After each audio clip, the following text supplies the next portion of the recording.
కొందరి పర్సులల్లా పైకం కంటే కారెట్లే ఎక్కువ ఉంటాయి. Aadhaar card, voter card, driving licence, బండి ఆర్సి, ఓ 2 బ్యాంకుల ఏటీఎం కార్డులు, అప్పు కార్డులు, పాన్ కార్డు, ఏది ఎప్పుడు అవసరం పడేది తెలియదు. ఏ ఒకటి మర్చిపోయినా మళ్ళీ ఇంటికొచ్చి దేవులాడుకోవాల్సిందే.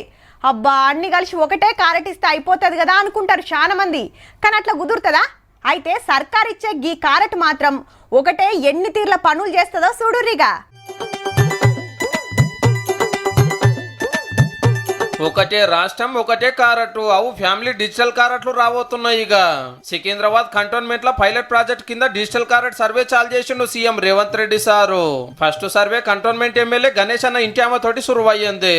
ఎందుకంటే కారట్లు మహిళల పేరు మీదనే ఇస్తున్నారు. మరి మహిళ చేతిలో కుటుంబ పెత్తనం ఉన్నప్పుడే ఆ కుటుంబం బాగుపడుతుంది, ఆ కుటుంబానికి వచ్చిన సంక్షేమ పథకాలు అమలు జరుగుతాయని. అట్లనే ఇంకో 2-3 అక్కలను స్టేజ్ మీదకి పిలిచి వివరాలు తీసుకున్నారు.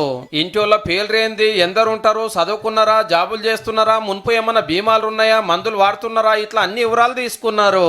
ఇయాల్టికెళ్ళి 7వ తారీఖు దాకా 119 నియోజకవర్గాలలో ఒక గ్రామ పంచాయతీ కార్పొరేషన్ లెక్క 238 సెంటర్లలో సర్వే చేసి అటెంక కారట్లు వంచుతారట.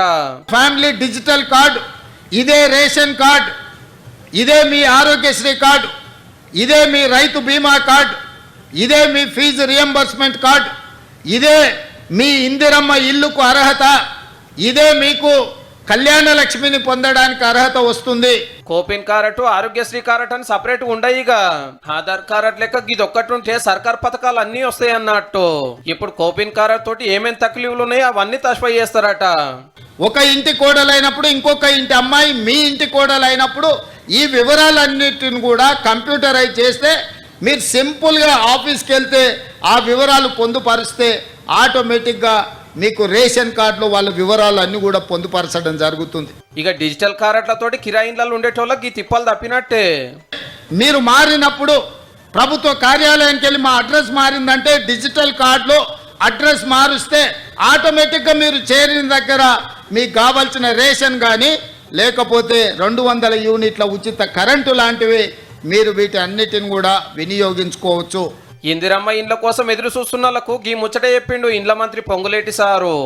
మొదలుపెట్టి ఫౌండేషన్ వేసి వదిలేసిన అనేక ఇళ్లని పూర్తి చేశాం. ఈ దసరా లోపే ఏవైతే ఇళ్లు పూర్తయ్యాయో పూర్తయిన ప్రతి ఇళ్లని పేదవాళ్లలో బహు పేదవాళ్ళకి ఇవ్వాలని